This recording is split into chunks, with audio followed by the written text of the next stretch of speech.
खास करके मेरे मन में सवाल था, जब वॉर टेंशन्स बढ़ रही थी, मिडिल ईस्ट की हम बात कर लें, तब गोल्ड ने उस तरीके का उछाल नहीं दिखाया जिस तरीके की एक्सपेक्टेशन उससे करी जा रही थी। लेकिन अब जब पीस डील की तरफ हम लोग बढ़ रहे हैं तो गिरावट वैसी ही आ रही है जिस तरीके की एक्सपेक्टेशन करी जाती है जब शांति का माहौल बनता है। ऐसा क्यों सर? नेचर क्या चेंज हो रहा है गोल्ड का? लॉन्ग टर्म ट्रेंड चेंज हो रहा है? एक्चुअली ये सवाल बहुत सारे लोगों ने मार्केट के अंदर करा हुआ है कि युद्ध के टाइम पे क्यों गोल्ड नहीं बढ़ा।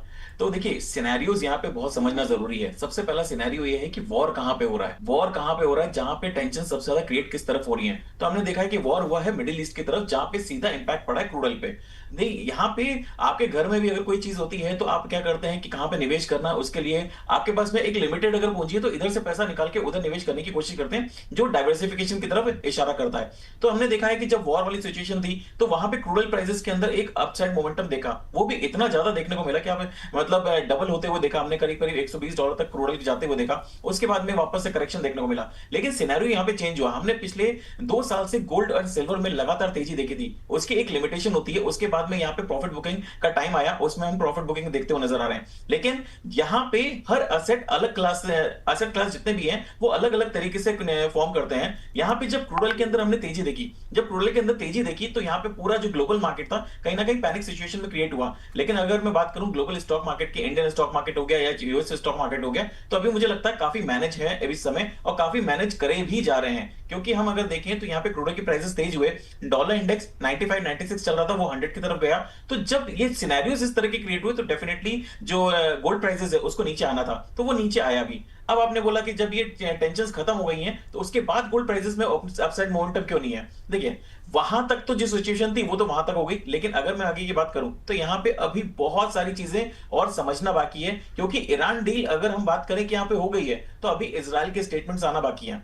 अभी कल रात को जो स्विट्जरलैंड के अंदर मीटिंग होनी है वो कितनी फ्रूटफुल होती है उसको देखना जरूरी है। तो यहाँ पे डोनाल्ड ट्रंप ने पिछले 1.5 साल में जितने स्टेटमेंट चेंज करे हैं उतना स्टेटमेंट्स यहाँ पे किसी ने चेंज नहीं करा है। तो यहाँ पे भी लोगों को शक है, ऐसा नहीं हो कि डील होते होते वहां पे क्रॉस हो जाए। और एक और चीज है, जिस तरह से हम लोग अभी यहाँ पे पैनिक सिचुएशन देख रहे हैं गोल्ड एंड सिल्वर में और ईटीएफ के अंदर, ग्लोबल मार्केट में जिस तरह से स्लो डाउन देखने को मिला है, नेगेटिव रिटर्न तो नहीं, नेगेटिव रिटर्न के साथ साथ हमने देखा है कि बहुत सारे लोगों ने अपना पैसा भी निकाला है ईटीएफ के थ्रू। तो यहाँ पे सिचुएशन इसी वजह से थोड़ा सा दबाव में देखने को मिल रही है। लॉन्ग टर्म सिनेरियो में जब तक आप यूएस इकोनॉमी पे ट्रिगर करते हुए नजर नहीं आएंगे तब तक गोल्ड के अंदर अभी शॉर्ट टर्म में या फिर थोड़ा सा मीडियम टर्म की अगर बात करूं तो रैली देखने को नहीं मिलेगी। अंकित सर, इजराइल का पॉइंट आपने बहुत सही उठाया क्योंकि वो खुद यहाँ पर अभी इतना यहाँ पर उसके फेवर में चीज़ें नहीं जा रही हैं। ऑब्वियस बात है, पीस डील जब होगी तो यहाँ पर मोस्टली हम लोग हमेशा बात करते हैं कि ईरान और यूएस के बीच में हो रही है, लेकिन इजराइल की अगर बात करें तो उसके जो पॉइंट्स हैं वो यहाँ पर अभी उसके जो फेवर में आने चाहिए थे वो अभी तक नहीं आ रहे हैं। क्या लगता है कि जो वॉर सिचुएशन अभी खत्म होती हुई दिख रही है, इनकेस अगर पीस डील हो भी गई, क्या इजराइल यहाँ पर अभी बैकफुट पे आ जाएगा, रुका रहेगा, या फिर आगे चल के कुछ जवाब कार्रवाई वो कर सकता है यहाँ पर?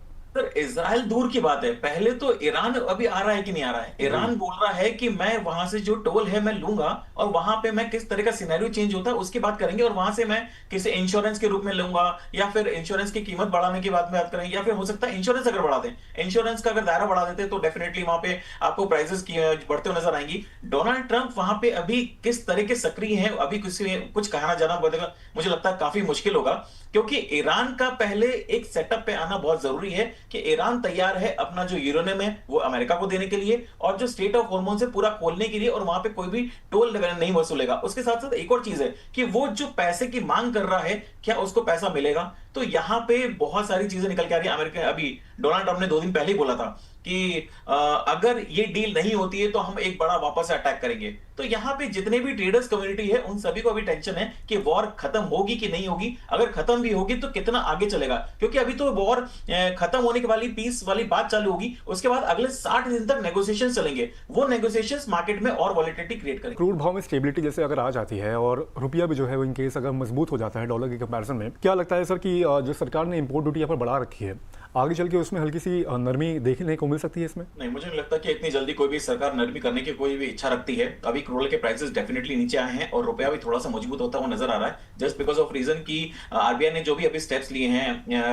एफपीआईज के लिए, एफआईआईज के लिए, तो वहां पे एक्सपेक्टेड है कि $50 बिलियन के आसपास आना चाहिए इंडिया में। अगर वो आता है तो डेफिनेटली जो रुपया है मुझे और मजबूत होता लगता है। तो आने वाले टाइम में हो सकता है कि 92 91 के लेवल्स पे हमको देखने को मिले। अगर ये सिचुएशन होती है तो इंडियन मार्केट के लिए थोड़ा सा बेनिफिट होगा। एक चीज आपने बोले कि गोल्ड पे, यहाँ पे डेफिनेटली गोल्ड पे कोई भी अभी मुझे नहीं लगता कि कोई रिलैक्सेशन यहाँ पे देखने को मिलेगा। और मोदी जी की जो अपील है उसका बहुत असर मार्केट में देखने को मिला भी है। हम देख रहे हैं कि गोल्ड में डिमांड जो है वो काफी कम होती नजर आ रही है। लोगों को समझ में आ रहा है कि गोल्ड अभी नहीं खरीदना, और काफी प्राइसेस नीचे भी आए। तो जब एक चीज हमने देखी है, फोमो जब क्रिएट होता है तब वहां पे पूरी जो जनता है वो खरीदने के लिए पहुंच जाती है, लेकिन जैसे प्राइसेस गिरने लगते हैं तो फिर गिरावट पे कोई खरीदना पसंद नहीं करता। उनको लगता है कि अभी शायद मार्केट में और ज्यादा गिरावट आ सकती है। तो यहाँ पे ज्वेलर्स कम्युनिटी की अगर बात करूं तो वहां पे जितने भी ज्वेलर्स हैं आप इसका बात करेंगे तो वो एक ही चीज बोल रहे हैं कि डिमांड बिल्कुल खत्म होती नजर आ रही है, और मोदी जी की बात का असर कहीं ना कहीं देखने को मिल रहा है। सर इस बार क्यों नहीं दिखा वो फोमो वाला जो इफेक्ट होता है गोल्ड में, क्यों नहीं दिखा? मतलब जैसे जैसा कहा प्रधानमंत्री जी ने,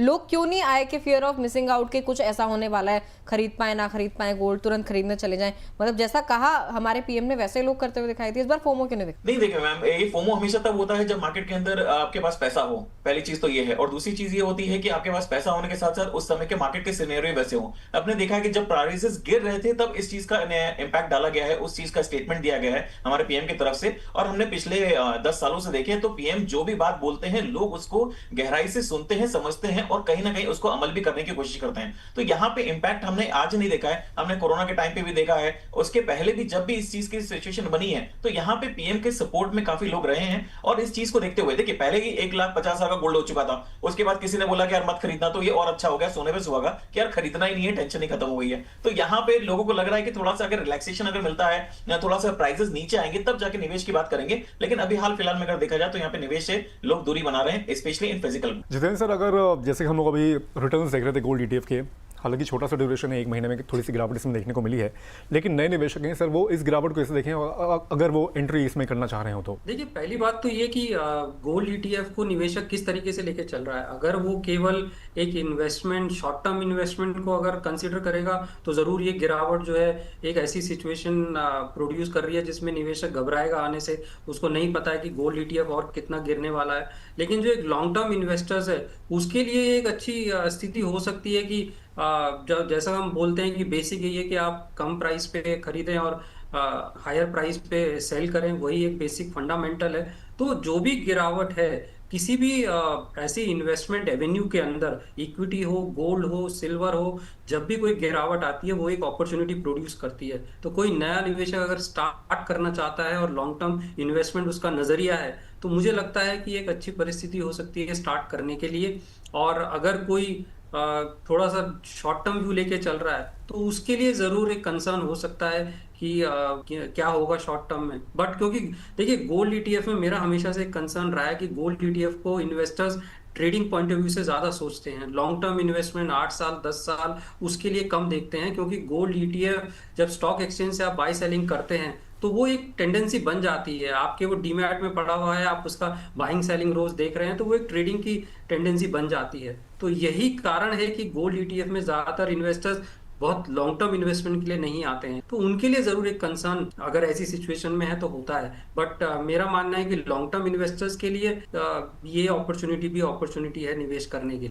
लॉन्ग टर्म इन्वेस्टर जो है अभी गोल्ड में रुझान बना सकते हैं। एक हमारे व्यूअर हैं हैप्पी सिंह, अंकित सर से सवाल कर रहे हैं, कह रहे हैं hello Ankit sir, Nippon India gold ETF 10,000 की क्वांटिटी 131 की एवरेज है, क्या करना चाहिए? अंकित सर एक बार इन्हें क्लैरिटी दे दीजिए। देखिए, निपॉन इंडिया की आपकी अगर है तो उसका रेट की अगर मैं बात करूं तो निपॉन इंडिया इस समय गोल्ड जो चल रहा है, देखिए इसके अंदर मुझे लग रहा है कि अभी आपको इसके अंदर अगर लॉन्ग टर्म का जो भी सर ने बोला है, मुझे सेम चीज मैं यहीं पे बोलूंगा कि अगर आपने लॉन्ग टर्म के हिसाब से अगर निवेश कर रखा है तो उसके अंदर आप बने रह सकते हैं। लेकिन अगर आप शॉर्ट टर्म के हिसाब से है तो मुझे लगता है कि थोड़ी सी रिस्क हो सकती है, क्योंकि मार्केट अभी रेंज में चलेगा। और मैं पहले भी जब भी आपके शो में आया हूं मैम, मैंने हमेशा एक ही चीज बोली है कि इस समय गोल्ड एंड सिल्वर के अंदर आप नेकेड बाइंग नहीं कर सकते। इसको आप SIP के मोड में और धीरे धीरे क्वांटिटी में अगर आप इसको करने नीचे के लेवल पे बाय करेंगे, स्टैगर्ड मैनर में बाय करेंगे, वो ज्यादा बेटर रहेगा एज कंपेयर टू पूरा के पूरा बल्क पैसा एक ही समय लगाना। अगर अभी भी आपने लगता है कि आपके पास और पैसा है उसको और लगा सकते हैं तो इसको SIP मोड में चालू करिए, लंबे समय में आपको एक अच्छा रिटर्न देके जाएगा। लेकिन शॉर्ट टर्म में अभी वॉलेटिलिटी बनी रहेगी। अच्छा ठीक है जितेंद्र सर, आपकी भी ये सलाह रहेगी, मतलब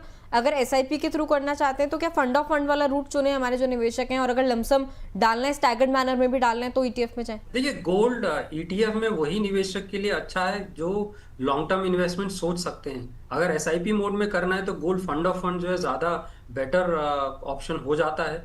गोल्ड ETF लमसम के लिए अच्छा ऑप्शन है, और खासकर उन इन्वेस्टर्स के लिए जो डीमैट अकाउंट रख सकते हैं। अदरवाइज एसआईपी मोड के लिए गोल्ड फंड ऑफ फंड ज्यादा बेटर ऑप्शन है। और उसको ये बिहेवियरल टेंडेंसी भी होती है कि हम जब म्यूचुअल फंड में निवेश करते हैं तो वो ट्रेडिंग पॉइंट ऑफ व्यू नहीं होता है, क्योंकि आप उसके डेली ट्रेडिंग वॉल्यूम्स या ट्रेडिंग प्राइसेस नहीं देख रहे हैं। लेकिन जब आप ईटीएफ जैसे ऑप्शन में आते हैं तो आपको वो ट्रेडिंग दिखाई देती है, तो आप जो है उस टेंडेंसी में चले जाते हैं। तो मुझे लगता है लॉन्ग टर्म इन्वेस्टर्स स्टैगर्ड वे में इन्वेस्टमेंट करना चाहिए गोल्ड के अंदर, चाहे वो आप ईटीएफ मोड में कर रहे हैं चाहे आप फंड ऑफ फंड मोड में। अंकित सर, वैसे अगर केंद्रीय बैंक के लिहाज से देखा जाए यहाँ पर एक सबसे बड़ा फंडामेंटल वही होता है उसकी जो बाइंग होती है यहाँ पर, लेकिन हाल के समय में ये भी देखा गया है कि बहुत समय बाद उसका आउटफ्लो भी यहाँ पर देखने को मिला, जो कि पहले कभी नहीं देखा था। मोस्टली इन्फ्लोज ही देखने को मिल रहे थे। इस फंडामेंटल फैक्टर का ट्रेंड जो सर है वो कितना मजबूत आप मान रहे हैं, उसकी जो प्राइसेस पे उसका जो इम्पैक्ट होगा वो कैसे देख रहे हैं आप गोल्ड की? देखिए, गोल्ड में क्या हुआ है, हर बार यही चीज सिनेरियो, हर बार एक ही सिनेरियो बार बार रिपीट होता है। अगर मैं लास्ट टाइम की अगर बात करूं